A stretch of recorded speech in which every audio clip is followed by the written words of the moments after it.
Hello everyone, welcome back to our channel.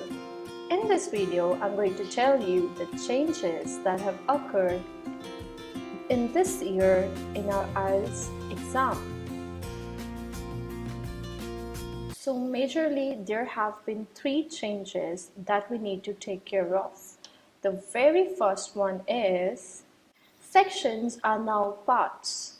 So you must have seen that when you attempt an IELTS listening, there are section 1, section 2 and 3, but now they will be written as parts.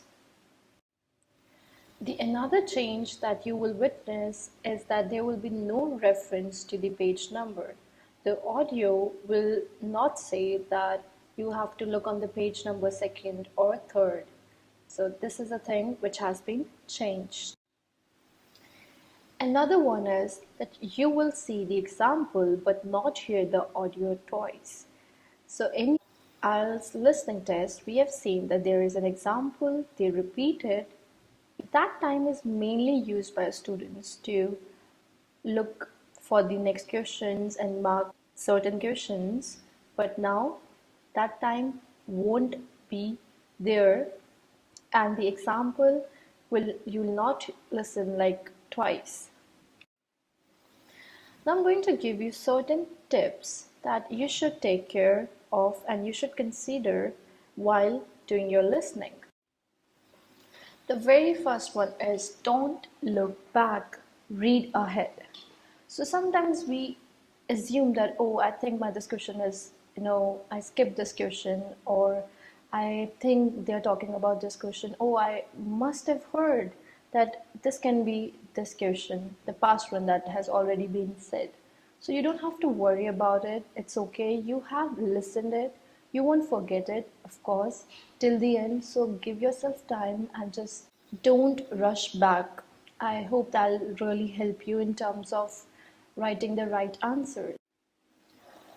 It's very important for you to highlight important keywords. So whatever time you get, make sure that you are utilizing that time in marking the words. Whenever you're going to listen to the audio, you should know that after this particular word, my answer is something that I would be getting, or it has the probability that they're going to speak the answer around this question or around this timing. Next one is avoid skipping questions as there is no negative marking. As I earlier mentioned that you should not go back, you should keep on moving ahead with the questions, but yes, the time, the 30 seconds when you get, that is something you can utilize to write down the answers, because you have listened to it. You can just give a wild guess, you can just write it even if you have a vague idea about it. The good thing is there's no negative marking, so you don't have to worry that, oh, it's going to be wrong. Just avoid leaving it empty. The very last thing that I would like to mention is that you have to be focused.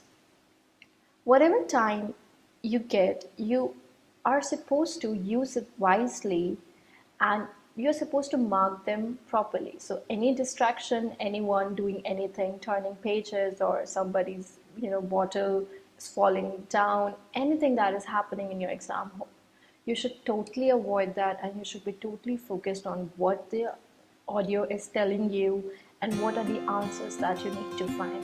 I hope these things are going to help you, and the changes that have occurred, you can attune yourself according to that. Good luck.